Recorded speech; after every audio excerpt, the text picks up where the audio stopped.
السلام علیکم ورحمۃ اللہ وبرکاتہ۔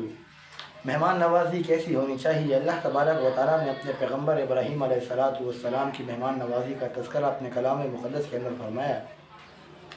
جب ابراہیم علیہ السلام کے پاس دو فرشتے آئے، اللہ نے اپنے کلام مقدس کے اندر فرمایا اذ دخلوا علیہ فقالوا سلاما قال سلام قوم منکرون۔ ابراہیم علیہ السلام نے ان سے سلام دعا کی۔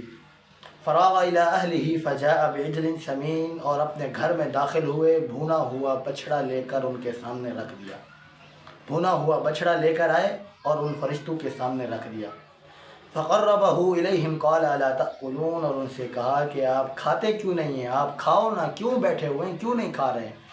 حالانکہ فرشتے کھانے پینے سے پاک۔ یہ ہے اللہ کے نبی کی مہمان نوازی۔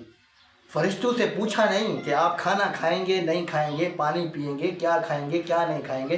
ڈائریکٹ فراغ الی اہلہ فجاء بعجل سمین، ڈائریکٹ گھر میں داخل ہوئے، بھونا ہوا بچڑا لے کر آ گئے، ان کے سامنے رکھ دیا، پوچھا نہیں۔ آج کل ہمارے معاشرے کی مہمان نوازی کیا ہے؟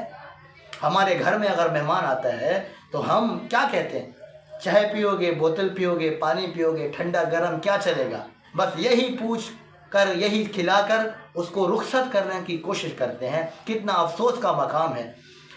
حالانکہ صحابہ کرام نے مہمان نوازی کر کے دکھائی۔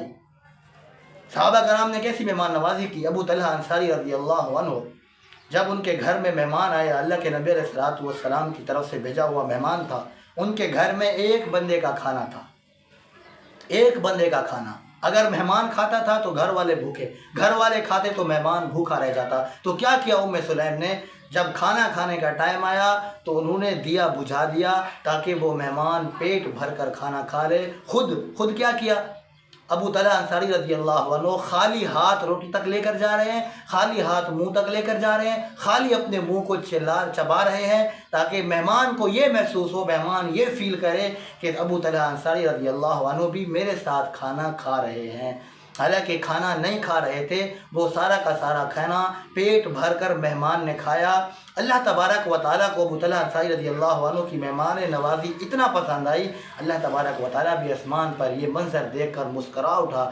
اللہ تعالیٰ سے دعا ہے کہ اللہ تعالیٰ ہمیں بھی ایسی مہمان نوازی کرنے کی توفیق عطا فرمائے۔ السلام علیکم ورحمۃ اللہ وبرکاتہ۔